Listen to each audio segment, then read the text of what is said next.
Estávamos construindo nosso web panel www Attractions from Scratch. Havíamos visto como condicionar os dados que eram exibidos no grid e como ordená-los. O grid tinha a tabela base.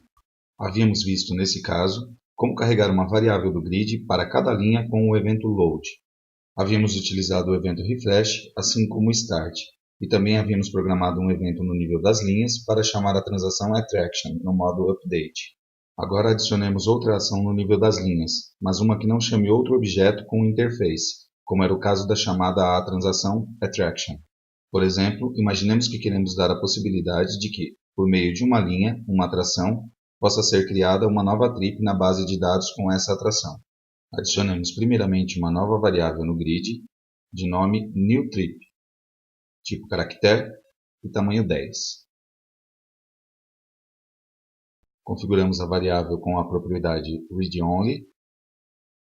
Queremos que contenha o texto newTrip.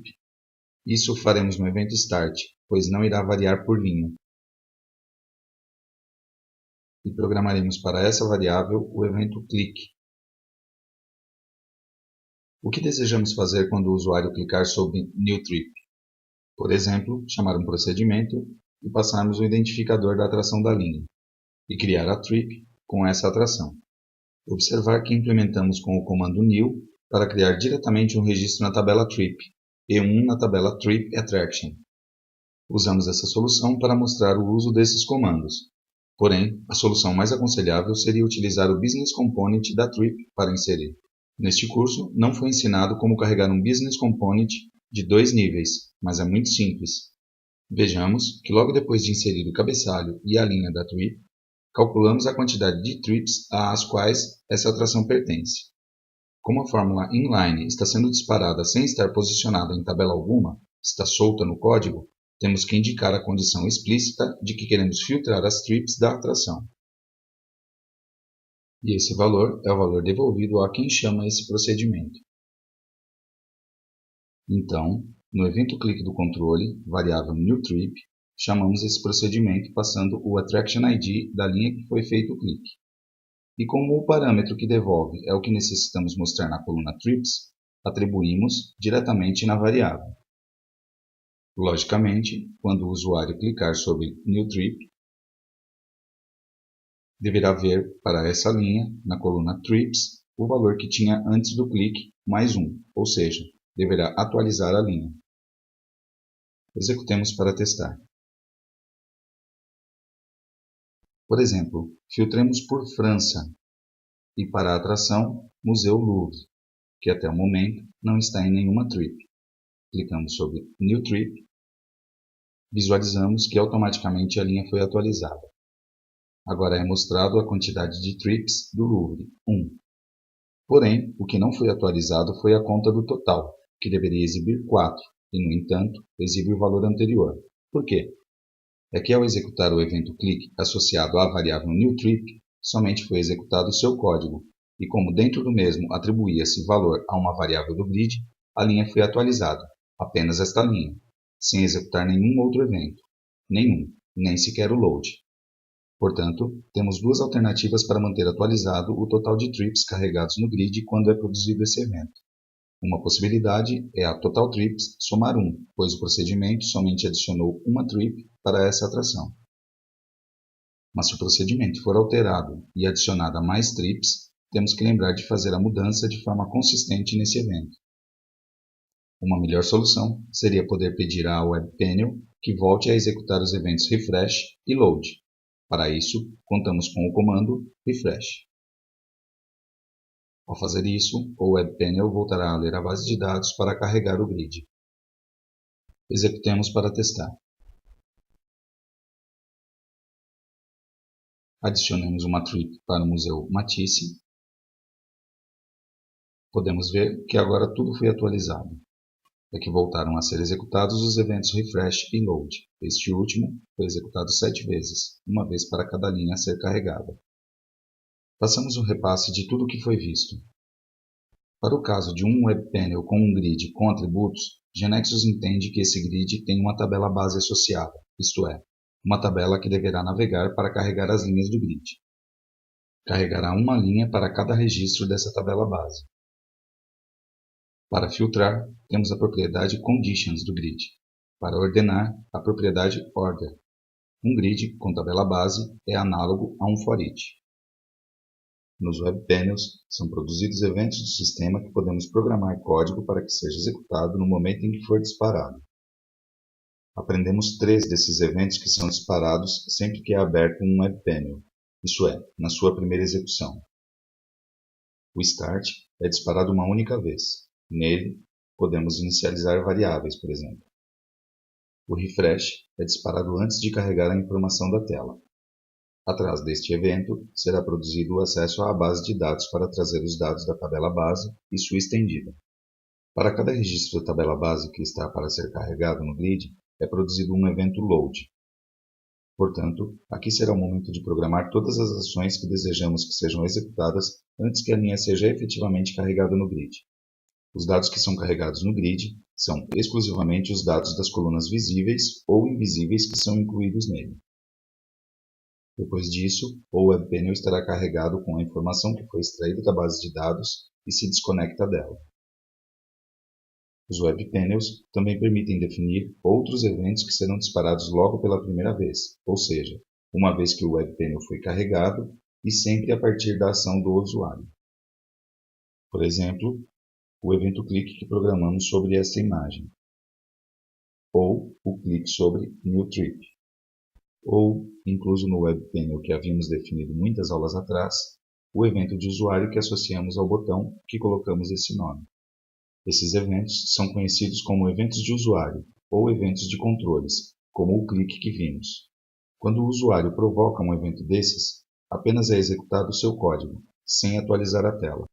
A única exceção é quando o evento é produzido no nível de uma linha do grid, como no caso que vimos de New Trip, e, dentro de seu código, atribui-se valor a uma variável do mesmo grid, que em nosso caso era trips. Nesse caso, o valor da variável é atualizado na tela para essa linha para que seja exibida atualizada. Se necessitamos que volte a ser executado o refresh e voltem a ser carregadas as linhas no grid a partir da base de dados, por exemplo, para atualizar o total das linhas, então podemos escrever o comando refresh no evento. Estudamos o caso de um Web Panel com um grid com atributos. Mas o que acontece se o que temos é um Web Panel sem grid, mas com atributos no form? Suponhamos que gostaríamos que, ao ser clicado sobre o nome da atração, seja chamado um Web Panel que mostre todos os dados da atração. Para isso, já temos implementado esse Web Panel, em cujo form temos inseridos os atributos de uma atração que nos interessa mostrar. Além disso, temos escrito uma regra parm para receber um parâmetro. Vejamos que, ao invés de receber em uma variável, escolhemos receber no atributo AttractionID. O que desejamos é que o evento click de AttractionName em nosso outro Web Panel chame esse Web Panel e passe o ID da atração da linha do grid. Automaticamente, GNexus vai até a tabela de atrações, encontra a atração com esse ID e, para essa atração, mostra a informação dos atributos que foram colocados no form. Em definitivo, um Web Panel que não tem nenhum grid, mas que tem atributos no form, também terá a tabela base. Como o GNexus determina a tabela base, sendo que agora não temos transação base para indicar? Não veremos nesse curso, mas é análogo ao caso de um for each, em que não indica-se transação base. Mas, nesse caso, como não temos um grid, terá que ser carregado um único registro dessa tabela base e de sua estendida. Onde indicamos o filtro que permita devolver esse registro? Em nosso caso, foi recebido no atributo AttractionID. No parm é que estamos especificando o filtro automático para saber com qual registro da tabela base deve ficar. Se precisamos estabelecer outro tipo de condição, ou se, por exemplo, tivéssemos recebido o parâmetro invariável no lugar de atributo, teríamos que ir na aba de Conditions para estabelecer o filtro. Executemos para ver.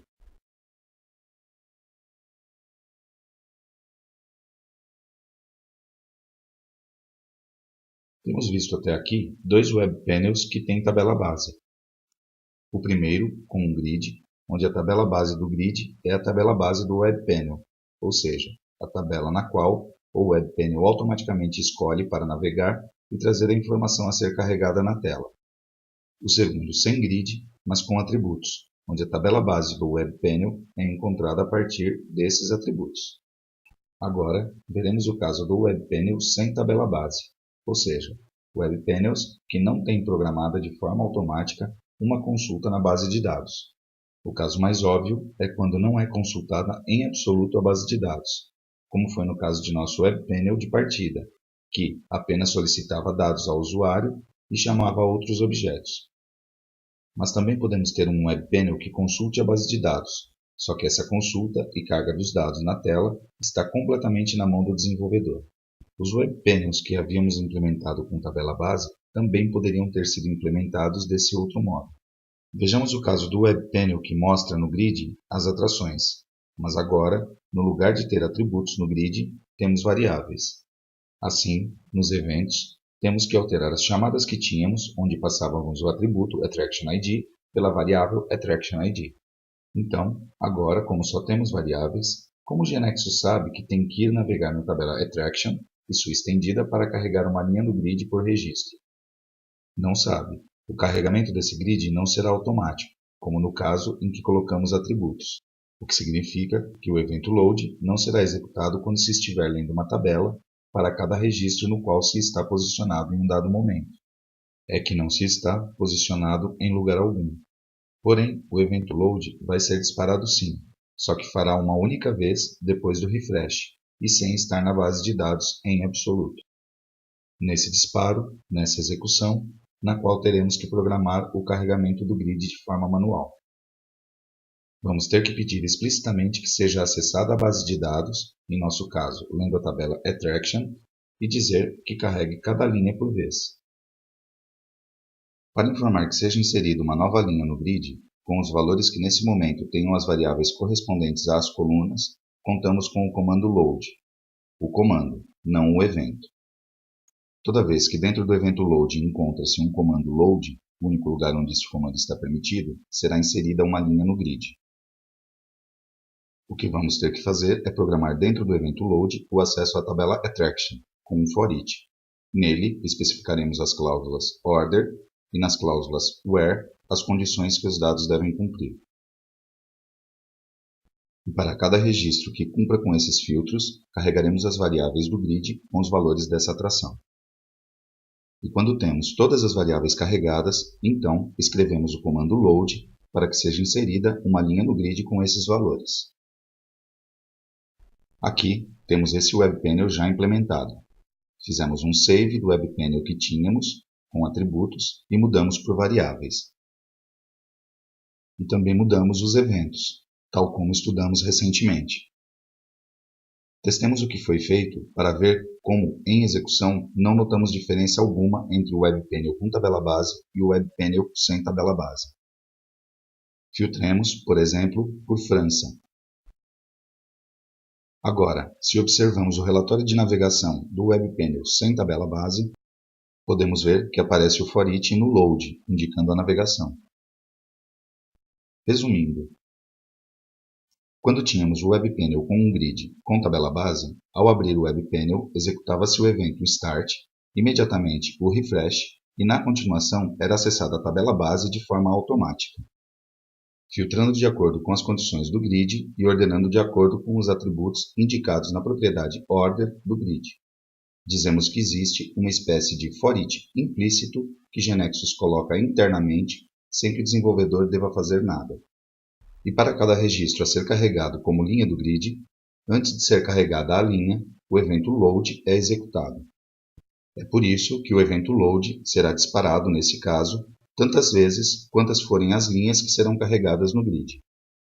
Em contrapartida, quando o Web Panel não tem tabela base, no grid existe apenas variáveis e não existe nenhum for each implícito. Ao abrir o Web Panel, é executado o evento Start, como anteriormente, o Refresh, igual era feito, e o Load uma única vez. Se for necessário ir à base de dados para recuperar a informação, terá que ser feito de forma explícita dentro desse evento. Em outras palavras, devemos escrever o for each e ali utilizar as cláusulas order e where. Para poder carregar cada linha, é necessário fazer de forma explícita, com o comando load para cada linha.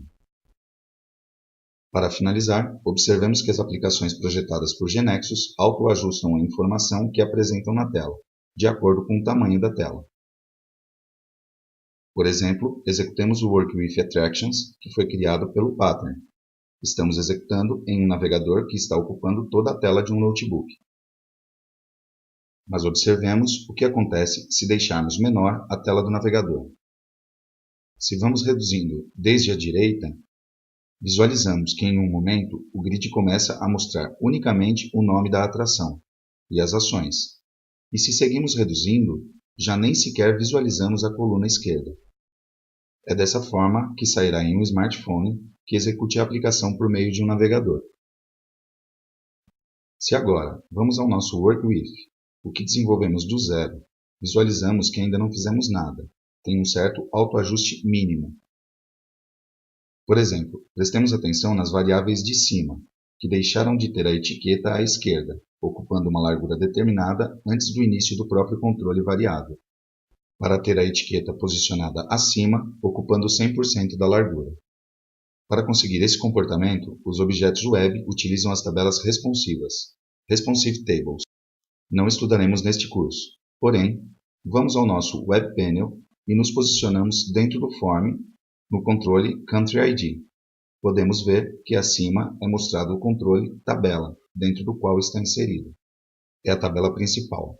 Se clicarmos ali, podemos ver que entre as propriedades dessa tabela está a Responsive Size, isso é, tamanhos de resposta, ou responsivos. E se clicamos ali, podemos editar essa tela. Podemos observar que os controles estão inseridos dentro dessa tabela principal. Alguns, como essa tabela, ou como o grid, têm, à sua vez, controles dentro. Mas, além disso, temos um combo que nos permite selecionar os tamanhos da tela. Estamos em Medium, mas, se agora escolhemos Small ou Extra Small, os valores são alterados. Em particular, observemos que para Country ID na tela Extra Small, diz que a etiqueta vai ocupar 100% da largura, e o próprio controle variável ocupará o 100% restante. E é por isso que, em execução, enxergávamos a etiqueta sobre a variável. Se agora escolhemos o tamanho Medium, visualizamos que a etiqueta ocupa 25% da largura, e o controle Variable, propriamente dito, ocupa o tamanho restante até completar 100%. Isso coincide com o que enxergávamos em execução. Além disso, temos a propriedade Visible, para poder ocultar algum controle para um tamanho de tela determinado. Assim, trabalharíamos com os controles para que se possa autoajustar o que será mostrado em execução de acordo com o tamanho da tela na qual será mostrado o form em cada oportunidade. Isso é conhecido como Responsive Web Design ou Design Web Responsive. Aqui, apenas fizemos a introdução. Subamos tudo o que foi feito ao GeneXus Server. Há muito mais para saber sobre Web Panels, por exemplo, quando o Web Panel não tem nenhum grid ou tem um. Onde exatamente GeneXus busca informação de atributos para saber se associa a uma tabela base implícita ou não? E se aparecer atributos nesses lugares? Qual critério deve ser cumprido? Ainda podemos imaginar que serão os mesmos que para um for each, pertencer à tabela estendida. É possível implementar Web Panels com múltiplos grids, paralelos ou aninhados. É análogo a ter for each paralelos ou aninhados. Existem 3 tipos de Web Panels. Nesses vídeos, temos visto apenas o tipo Web Page, mas existem Web Panels que podem ser definidos como componentes para o caso em que uma parte de uma página necessite ser repetida em múltiplos Web Panels. Ao definir como componente, podemos inseri-los em outros objetos com tela web. Por outro lado, temos Web Panels que são definidos como Master Pages, páginas mestras. Toda KB é criada com páginas mestras, que são o marco dentro do qual são carregadas todas as páginas que são executadas. Aqui, podemos ver essa parte de cima da transação, que é a parte da Master Page da aplicação. A tela da transação é aberta na área destinada para ela na Master Page. Por último, mencionamos que para o desenvolvimento de aplicações móveis para dispositivos inteligentes, Smart Devices, contamos também com Panels. São chamados de Panels for Smart Devices. Em outro vídeo, veremos uma introdução a esse tipo de aplicação.